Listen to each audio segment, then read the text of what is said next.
Assalamualaikum warahmatullahi wabarakatuh.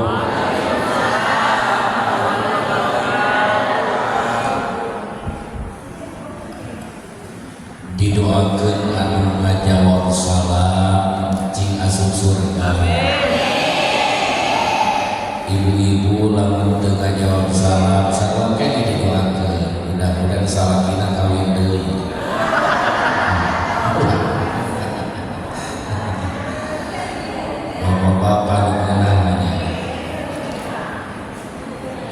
A'udzu billahi minasyaitonir rajim. Bismillahirrahmanirrahim. Alhamdulillahi rabbil alamin wa bihi nasta'inu ala umuri dunya waddin. Wassalatu wassalamu ala asyrafil anbiya'i wal mursalin wa ala alihi wa sahbihi ajma'in, amma ba'du.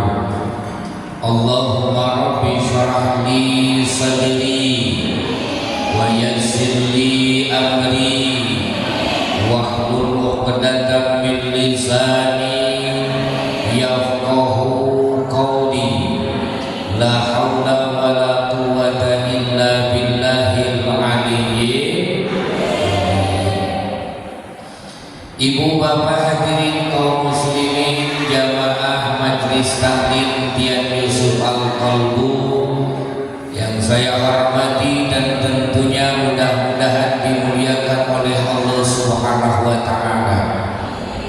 Bil khusus guru kita Kak Haji Pardi juga Kak Haji Agus sebagai ketua Majelis Taklim umum, ibu bapak semuanya yang hadir di tempat yang mulia ini, harapan mudah-mudahan semuanya ada dalam keadaan sehat walafiat. Juga mudah-mudahan doa-doa kita ada dalam ijabah Allah Subhanahu wa taala. Anu boga hutang mudah-mudahan gerak bayar hutangna. Oh, loba amin berarti loba boga hutang. Hanya mah dina aminan loba. Hadirin kaum muslimin rahimakumullah, pertama tentunya kita panjatkan puji syukur kita ke hadirat Allah Subhanahu wa taala. Alhamdulillah, tentunya kita masih diberikan kesehatan oleh Allah dan bisa memanfaatkan waktu berangkat untuk melaksanakan kewajiban, di antaranya taklim bersama di Majelis Taklim Tian Yusuf Al-Qalbu. Mudah-mudahan ini menjadi amal soleh untuk kita semua yang diterima oleh Allah Subhanahu wa taala. Salawat beriring salam tentunya kepada panutan alam, mustika alam, Nabi kita, Nabi tercinta, Nabi akhir zaman, pemimpin semua para nabi. Dari 124.000 nabi, Rasul 313 Rasul, yang menjadi pemimpin adalah baginda kita tercinta Nabi besar Nabi Muhammad sallallahu alaihi wasallam. Bahkan di antaranya baginda kita Nabi Muhammad Allah jadikan pelantara, Allah jadikan wasilah berjalannya datangnya nikmat kepada kita semua melalui tangannya beliau, melalui tangannya baginda Nabi Muhammad sallallahu alaihi wasallam. Maka wala syakka, tidak diragukan lagi bahwasanya jalan pertama, wasilah yang menjadi datangnya nikmat kepada kita dikarenakan adanya baginda Nabi Muhammad sallallahu alaihi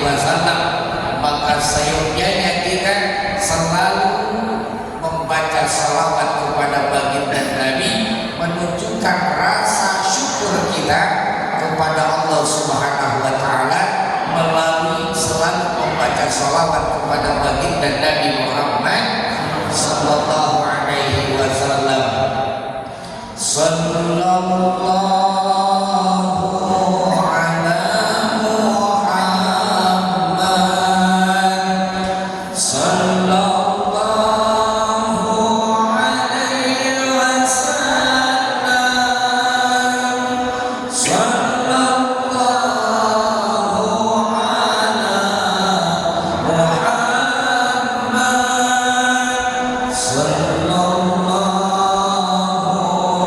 alaihi wasallam. Sallallahu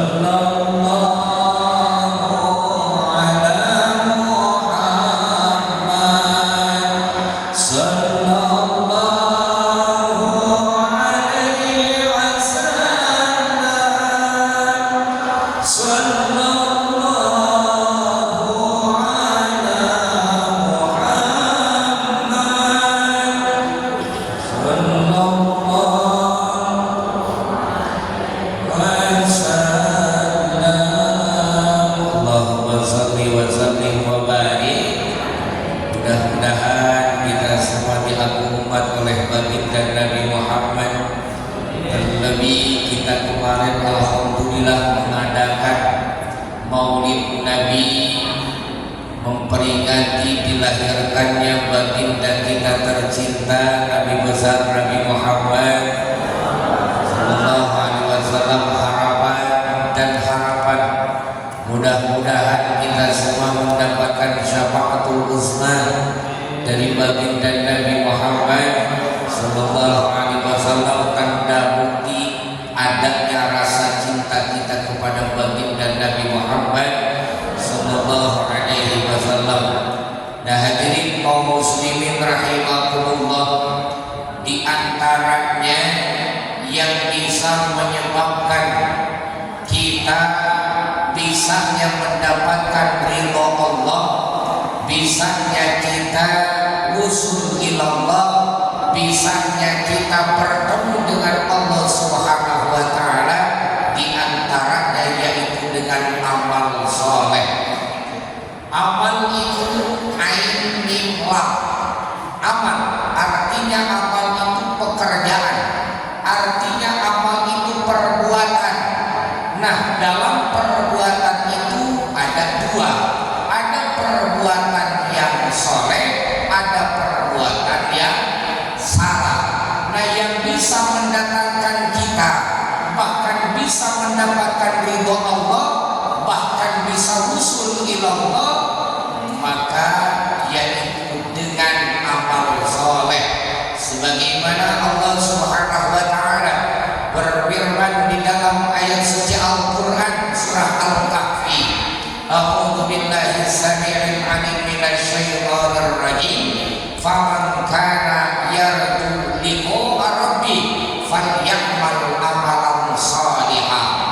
Jadi kata Allah Subhanahu wa taala, firman Allah dalam ayat suci Al-Quran, barang siapa yang berharap ingin liqa'a rabbih, bertemu dengan Allah, wusul kepada Allah, mendapatkan ridho Allah, maka jawabannya falyamal amalan salih, maka berbuatlah dengan perbuatan yang saleh. Ini merupakan amal soleh. Kita kumpul di tempat yang mulia ini amal soleh. Amal soleh gak ada di sini.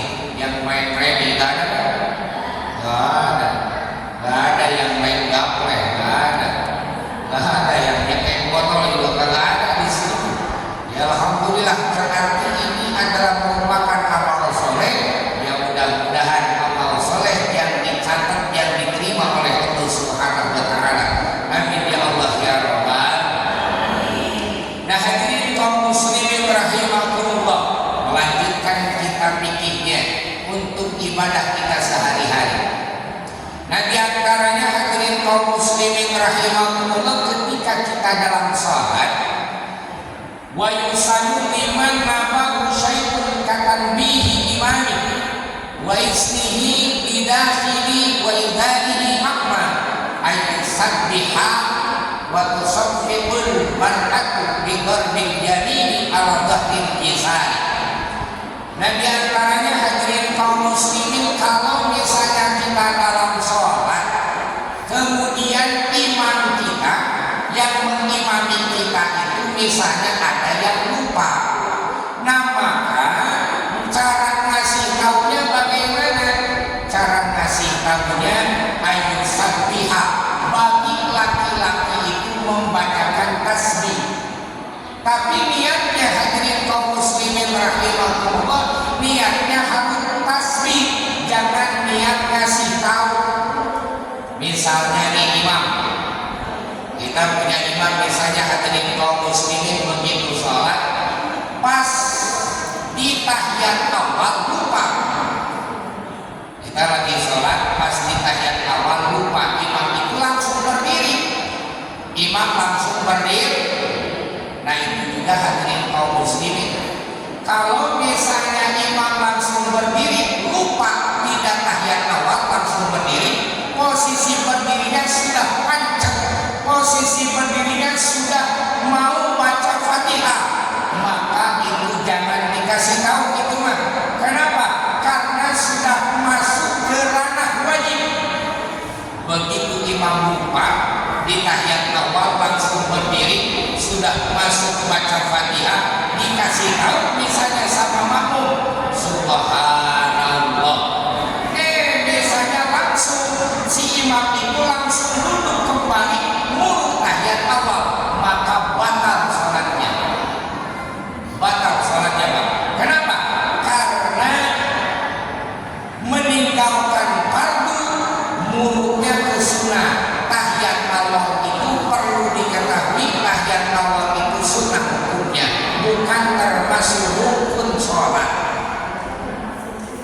Oh, jadi kalau misalnya kita dalam sholat misalnya kemudian tidak tahiyat awal, maka sah apa tidak sholatnya? Sah sholatnya, karena tahiyat awal itu tidak termasuk rukun sholat, Pak. Itu sunnah, sunnah apa termasuknya? Misalnya kita sholat zuhur nggak tahiyat awal, lupa karena lupa.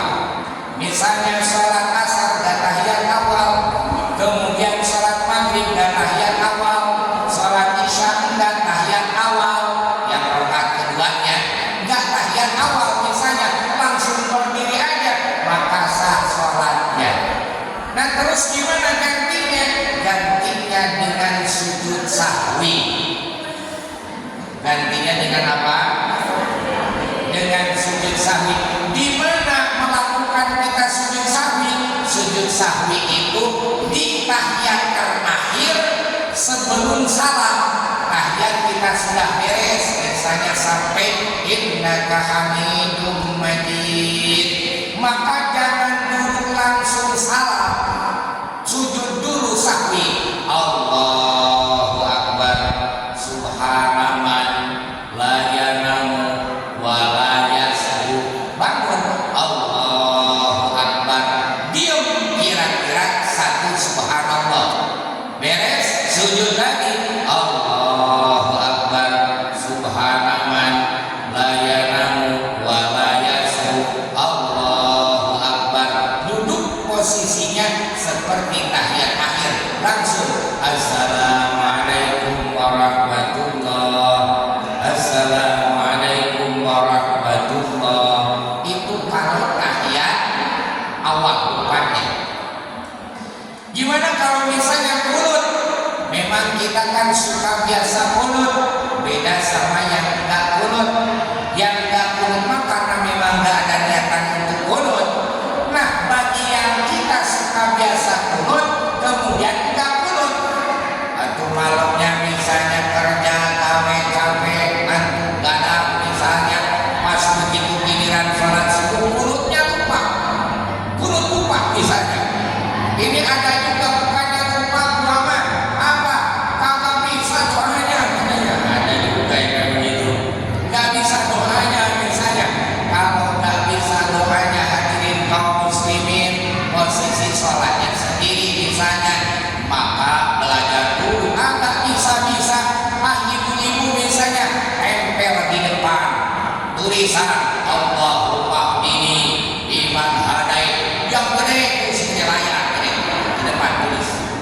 nggak apa-apa, tulis di depan Allahumma, dibaca aja nggak apa-apa. Kita lagi sholat baca kunut, dibaca misalnya ada tulisannya di depan, boleh nggak apa-apa, boleh nggak apa-apa. Hadirin kaum muslimin, beres kunut langsung sujud. Misalnya lupa, ini memang lupa, maka pas begitu beres lupa langsung sujud. Dalam posisi sujud misalnya ingat, aduh gua ini tak kunut, maka jangan berdiri lagi kunut, itu bisa membatalkan sholat. Lanjut saja sujud, kemudian duduk di antara dua sujud, kemudian sujud lagi, kemudian bangun tahiyat seperti tadi. Sebelum salam, setelah beres tahiyat akhir, sebelum salam sujud sahwi. Allahu Akbar, subhanaman la yanamu wa la yazur. Allahu Akbar, kira-kira baca satu subhanallah, sujud lagi Allahu Akbar, subhanaman la yanamu wa la yazur. Bangun, assalamualaikum warahmatullah, assalamualaikum warahmatullah. Juga hadirin kaum muslimin rahimahumullah, hati-hati ketika kita misalnya sholat lebaran, Idul Fitri atau Idul Adha, imamnya lupa takbir yang pertama itu kan ada berapa? Ada berapa? Ada 7. Takbir yang kedua berapa? Ada 5. Imamnya lupa misalnya, begitu imam nggak tahu kayaknya belum dapat THR kayak itu imam. Imam kayaknya belum dapat THR kayaknya, lagi mikirin aku istri gua belum kembali baju lebaran, gua juga belum kembali, ini nggak tahu dikasih apa enggak nih imamin gua katanya. Jadi lupa hadirin kaum muslimin takbirnya. Begitu Allahu Akbar langsung masuk ke Bismillahirrahmanirrahim, dikasih tahu sama makmum subhanallah. Imam langsung ingat, kata imam Allahu Akbar, melanjutin baca takbir yang 7, maka batal sholatnya, batal sholatnya Pak. Makanya kalau misalnya kita punya imam lupa misalnya enggak takbiratul ihram, enggak takbirnya yang 7 itu, udah biarin aja, sunnah ini sah sholatnya. Bahkan kalau misalnya dia baca misalnya si imam masuk ke Fatihah, justru itu jadi batal sholatnya, karena itu sunnah. Kemudian hadirin kaum muslimin rahimahumullah, kalau bagi perempuan ngasih tahunya bagaimana? Perempuan ada imamnya perempuan, makmumnya perempuan juga, oh jangan laki-laki. Imamnya imamnya perempuan, makmum laki-laki, bisa nggak boleh. Imamnya perempuan, makmumnya juga perempuan, si imamnya misalnya lupa, maka bagi perempuan begini Bu, nih, bil yamin ala dhahbil yasar, ini kan kiri, ini sama tangan ini, begini, diketekuk begini, ini nih.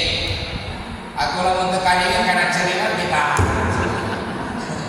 saya tekan ini gitu, sholat salah.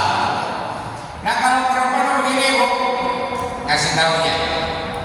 Nah, kalau seandainya imamnya lupa. Nah kemudian hadirin kaum muslimin rahimahumullah, gerakan-gerakan dalam sholat kalau lebih dari 3 itu bisa membatalkan sholat. Apalagi kalau misalnya kita berdirinya itu dalam sholat itu misalnya gerak gakalnya itu begini nih, garuknya itu pakai ini, gerakan sikunya juga main, saya taruh di sini, ini bisa merubah lebih daripada 3 rubah, itu batal sholatnya. Harusnya bagaimana? Ditempelkan, bisa ditempelkan begini langsung. Kalau ujung anggota ketika sholat gerak mau berapa kali pun itu tidak batal. Kalau sama sikunya batal. Nah kemudian hadirin kaum muslimin, kita dalam sholat, posisi sholat misalnya berdirinya kakinya satu, gini nih. Ada normal kita, normal kakinya ada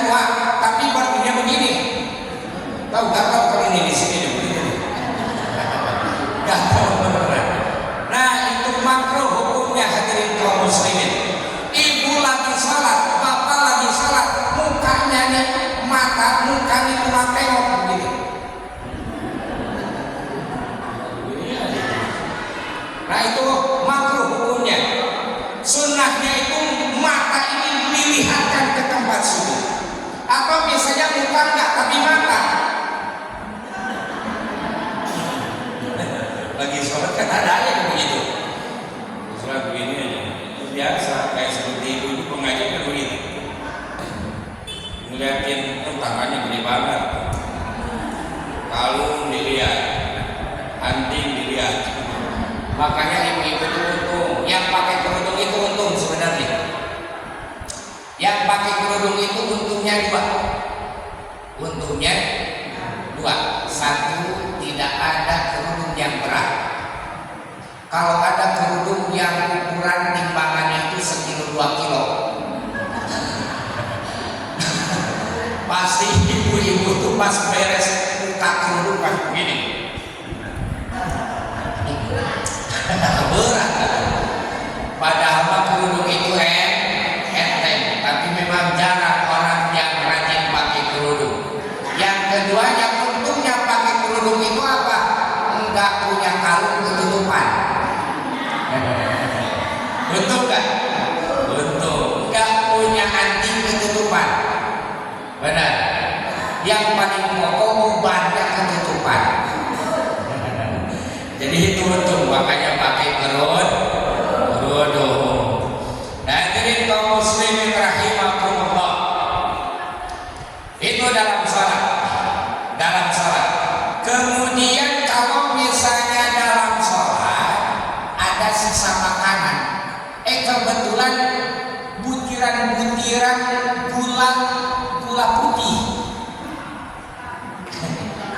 nyelip misalnya lagi salat, manis, batal salatnya. Atau misalnya biji cabai misalnya, pedas. Itu batal, hadirin kaum muslimin. Makanya artinya apa? Ketika kita mau melaksanakan sholat itu harus benar-benar bersih. Nyikat dulu, bahkan diantaranya kan sunnahnya siwak kita sholat, hadirin kaum muslimin, siwak dulu. Maka satu rakaat dihitung 60 rakaat. Siwak satu rakaat, kita sebelum sholat siwak dulu, maka satu rakaatnya itu dihitung 60 rakaat. Daripada tidak sholat enggak siwak, dibandingkan dengan sholat siwak dulu, nyusur dulu, maka itu bandingannya itu sama seperti 60 rakaat. Tapi awas, jangan dimainin siwaknya. Ini dulu cerita dulu di pesantren. Itu kiai dasar yang santri bakal laku ya tak rela santri kata. Itu siwak hadirin kaum muslimin dibolehin tarason, tahu kan tarason? Diberi tarason. Pas begitu kiai mau siwak begini, lagi sholat, Bismillahirrahmanirrahim.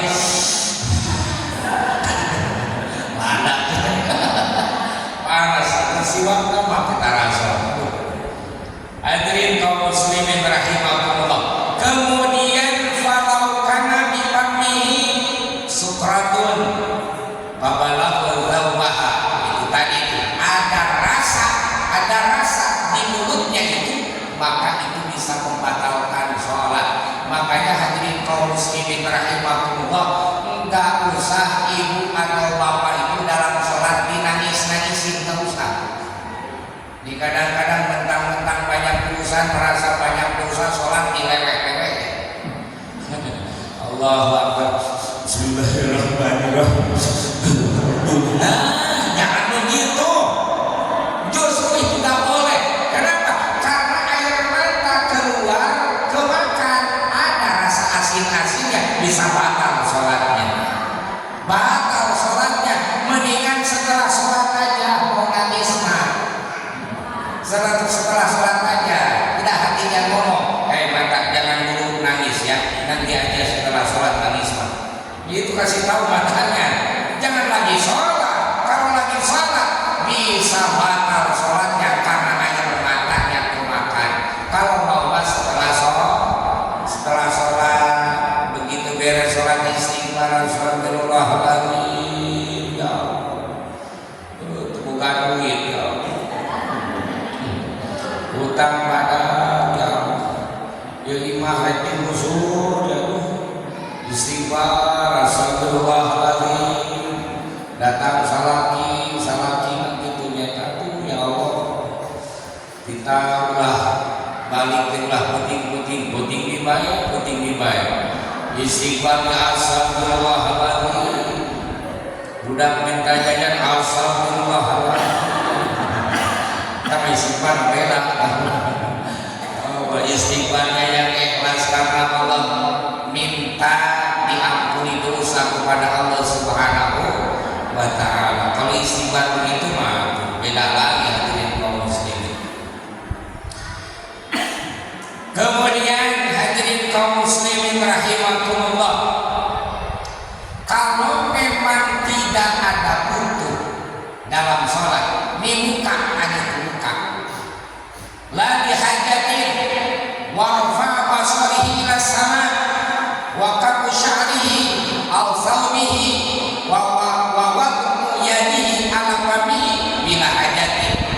Kalau saja seandainya tidak ada butuh hadirin kaum muslimin, gak ada butuh, gak ada apa, ini lagi sholat begini, Allahu Akbar, lagi sholat begini, ditutupin aja mulutnya, kenapa bau mulut kali ya? Gak ada butuh sama sekali hadirin kaum muslimin, itu makruh hukumnya. Nengok misalnya ke atas begini lagi sholat begini, apa-apaan sholat begini melihat langit misalnya, itu makruh hukumnya hadirin kaum muslimin.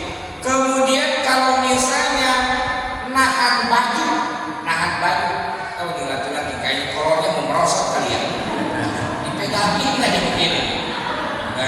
Terus lagi sholat begini aja megangnya, itu makruh hukumnya bila hajatnya kalau tidak ada hajat.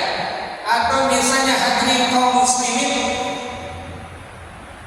misalnya nahan bajunya, atau nahan rambutnya, kan ada laki-laki yang tak pakai peci, kemudian rambutnya panjang, misalnya ke bawah ke sini kan nih rambutnya nih, mau sujud ditahan begini nih, itu makruh hukumnya. Atau lagi sholat begini aja, pusing kayaknya, itu kayak bekakak ayam. Kalau bekakak ayam yang ditusuk bekakak ayam, dia mau begini aja di bekakak kan begitu ya. Makanya setiap orang kalau ditusuk pasti begini nih, hadirin kaum muslimin rahimakumullah, itu. Kemudian tidak boleh juga hadirin kaum muslimin rahimakumullah, bahkan makruh hukumnya ketika sholat di tempat yang kotor. Sholat di tempat yang kotor makruh hukumnya. Misalnya sholat di pinggir jalan, makruh hukumnya. Kalau memang ada tempat ibadah, kenapa nggak di tempat ibadah? Ini malah langsung aja sholat di pinggir jalan, apalagi di tengah jalan. Sholat di tengah jalan, mobil lagi ramai, sholat di tengah jalan, modal itu ujung-ujungnya. Itu cara cepat untuk menghadap Allah, bisa sampai begitu. Hadirin kaum muslimin rahimakumullah. Kemudian wal mubalaghatu bi khatti ra'si bi ruku'ihi, yang termasuk makruh hukumnya itu dalam ruku terlalu nunduk si kepalanya. Nih saya kasih contoh begini, terlalu nunduk begini nih, terlalu nunduk kepalanya. Jadi harus sejajar. Ketika ruku itu sejajar, ini kepalkan ke dengkul, luruskan si punggungnya, luruskan. Kalau papan itu dimasang rata hadirin kaum muslimin, jangan terlalu nunduk malah makruh hukumnya. Kalau lagi dalam sholat, kalau ibu-ibu itu harus serba rapat. Takbiratul ihram kalau laki-laki kan begini, ini si jempol usahakan harus kebenaran ke dagingnya pipi. Allahu Akbar. Perempuan begini rapat, perempuan Allah rapat, harus serba dijaga perempuan, harus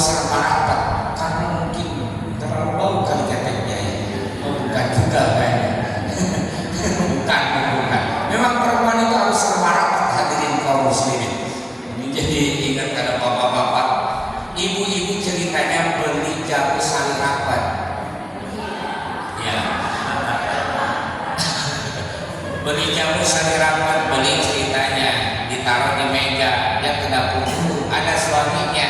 Kata suami ini, aduh istri gua baik benar nih udah dibiayain.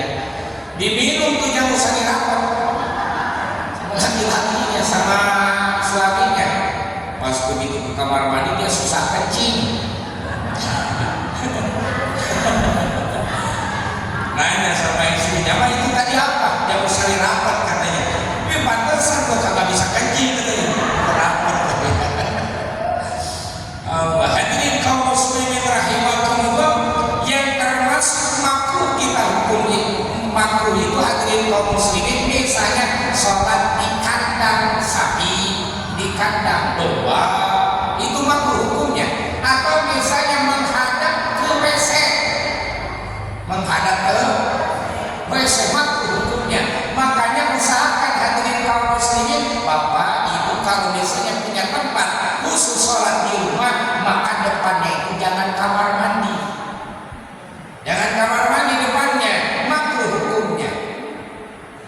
Nah kemudian hadirin kaum muslimin rahimakumullah, wal maqbarati thahirati, di kuburan, sholat di kuburan, sholat fardu maksudnya ya, sholat fardu, sholat biasa itu makruh hukumnya kalau memang masih ada tempat yang lain khusus buat sholat. Nah, itu hadirin kaum muslimin rahimakumullah. Dalam sholat itu harus memang benar-benar rapi dalam sholat itu, karena kita menghadap Allah, karena kita memang mau mendapatkan ridho Allah, maka dalam pelaksanaannya pun harus rapi dalam kita melaksanakan sholat. Kalau rapi sholatnya, insya Allah dalam kehidupan pun akan rapi hadirin kaum muslimin. Dan dalam ibadah itu harus menimbulkan keyakinan, dan datangnya keyakinan itu dengan ngaji. Wudhu kita harus yakin, bisa datangnya yakin itu kan dengan ilmu wudhu kita tahu, maka akan datang keyakinan, oh yakin wudhu kita itu sah. Kemudian begitu kita sholat kita akan datang keyakinan itu. Kalau sholat kita disertai dengan ilmunya, maka akan datang keyakinan. Kalau sudah yakin semuanya, maka insya Allah sholat ibadah kita akan diterima oleh Allah Subhanahu wa Ta'ala. Amin ya Allah ya Rabbal alamin. Hadirin kaum muslimin rahimakumullah. Kemudian dalam sholat itu kan banyak sunnah-sunnahnya, bahkan diantaranya hadirin kaum muslimin rahimakumullah, seperti qobliyah, ba'diyah, atau sholat sunnahnya asar sama subuhnya, itu luar biasa. Orang yang mau melaksanakan sholat sunnah sebelum subuh, sholat sunnah sebelum subuh, bahkan diantaranya ada ulama yang menyampaikan sholat sunnah subuh Pak, surahnya itu khusus setelah baca Fatihah, kemudian rakaat pertama bacanya al-insyirah, Bismillahirrahmanirrahim. Rakaat pertama nih, alam nashrah laka sadrak wa wada'na anka wizrak alladzi anqadha dhahrak wa rafa'na laka dzikrak fa inna ma'al usri yusra inna ma'al usri yusra fa idza faragta fansab wa ila rabbika farghab. Itu rakaat pertama. Biasa ruku, i'tidal, sujud, duduk, sujud, berdiri lagi, baca Fatihah. Setelah baca Fatihah di rakaat kedua baca al-fil, Bismillahirrahmanirrahim. Alam tara kaifa fa'ala rabbuka bi ashabil fil alam yaj'al kaidahum fi tadlil wa arsala 'alaihim tayran ababil tarmihim bi hijaratin min sijil faj'alahum ka'asfin ma'kul. Salat sunnah subuh. Maka kalaupun misalnya ada orang yang mau zalim kepada kita, kata ulama tidak akan kena sama kita. Laksanakan itu. Jadi sholat sunnah sebelum subuh. Saya bangunnya itu kan jam 5 misalnya, sedangkan subuh itu kan hampir jam 4 sekarang ya. Nah, kita lihat kan ada sekarang sudah canggih hadirin kaum muslimin. Akhirnya sholat subuh itu kapan? Begitu matahari keluar. Atau misalnya diaplikasikan ada hadirin kaum muslimin, waktunya terbit itu kan ada jam-jam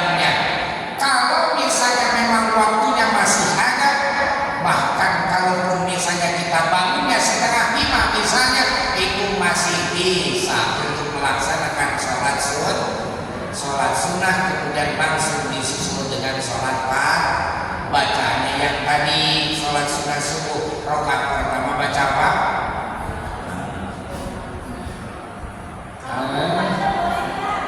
Hah? Kenapa?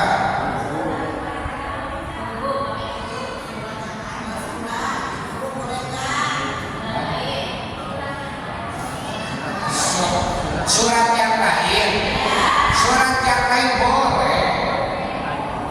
Kalaupun misalnya, aduh saya belum hafal nih, belum hafal, kulhu aja dah misalnya. Rakaat pertama kulhu, rakaat kedua kulhu, ayo aja kulhu semuanya. Itu boleh, nggak apa-apa, nggak apa-apa. Gak usah maksain hadirin kaum muslimin, gak usah maksain surat-surat yang lain, yang kita hafal saja. Mau kuliah sama kulhu mangan, ini mah saya kasih tahu itu kalau mau ikut ada dari ulama yang membiasakan sholat sunnah subuh seperti itu, insya Allah akan mendapatkan penjagaan dari malaikat. Misalnya enggak, aku yang lain juga hadirin kaum muslimin sudah luar biasa. Bahkan kan pernah disampaikan orang yang membaca surat Al-Ikhlas 1 kali, kata baginda Nabi, maka orang itu sama seperti membaca Al-Quran sepertiga Al-Quran. Baca surat Al-Ikhlas 1 kali. Orang yang membaca surat Al-Ikhlas 2 kali misalnya, maka orang itu sama seperti membaca Al-Quran 2/3. Orang yang membaca surah Al-Ikhlas 3 kali, maka sama seperti khatam Al-Quran. Ngaji tilok huruf nanti hafal, nggak surat Al-Ikhlas yang berubah baca. Oh gitu kayak itu. Tapi tetap wajib belajar. Bahkan kalau misalnya hadirin kaum muslimin perharinya sanggup kita membaca surat Al-Ikhlas 11 kali, maka Allah akan membangunkan satu bangunan di dalam surga. Kalau kami tidak dibaca, tuh baca dulu lah. 11 kali. Kalau belum bisa baca, belajar wajib. Dan bahwa alif Jabarka, alif JRI, alif Pesku, amin. Begitu ya. Jim Jabarja, Jim Jabarja, Ha Jabarha, Mim Ro Pai Jer Mir Ja Jabarja, Jaja Miharja. Allah beda bedanya. Allah, hadirin kaum muslimin rahimakumullah. Ini kadang-kadang yang malu kalau ke sekolah makan beda ya. Bangun ke sekolah mah beda diajaran ada. Jengketa guruna, hayang rumah umi nenek ini hayang guru aki diajar. Sirotol, malah jawaban sitolol. Kok gitu atuh bacaan sirotol. Kasau bener ada kata sadar dilanjutkan bae sirotol ladina etolol ditakadina. Salah gitu atuh makanan cing sama pengajaran kodokna. Nah kita ini alhamdulillah oleh Allah Subhanahu wa ta'ala diberikan kesempatan selalu bisa melaksanakan ngaji bersama. Kalaupun misalnya ada ibadah-ibadah kita yang salah, mudah-mudahan ada dalam ampunan Allah Subhanahu wa ta'ala. Amin ya Allah ya Rabbal. Itu saja hadirin kaum muslimin, mudah-mudahan walaupun dalam kadarnya ada manfaatnya, kita semua sehat walafiat, dan terlebih mudah-mudahan kita semua istiqomah dalam ibadah, mudah-mudahan dikuatkan lahir batin, dikuatkan iman Islam, sehat walafiat, dan termasuk ahli sa'adah, bahagia dunia lebih-lebih di akhirat. Doa kita dalam ijabah Allah Subhanahu wa ta'ala. Rabbana la tuzigh qulubana ba'da idh hadaitana wa hab lana min ladunka rahmatan innaka antal wahhab. Rabbana atina fid dunya hasanah wa fil akhirati hasanah wa qina adzabannar. Wa sallallahu ala sayyidina Muhammadin nabiyyi wa alihi wasallam. Subhana rabbika rabbil izzati amma yasifun wa salamun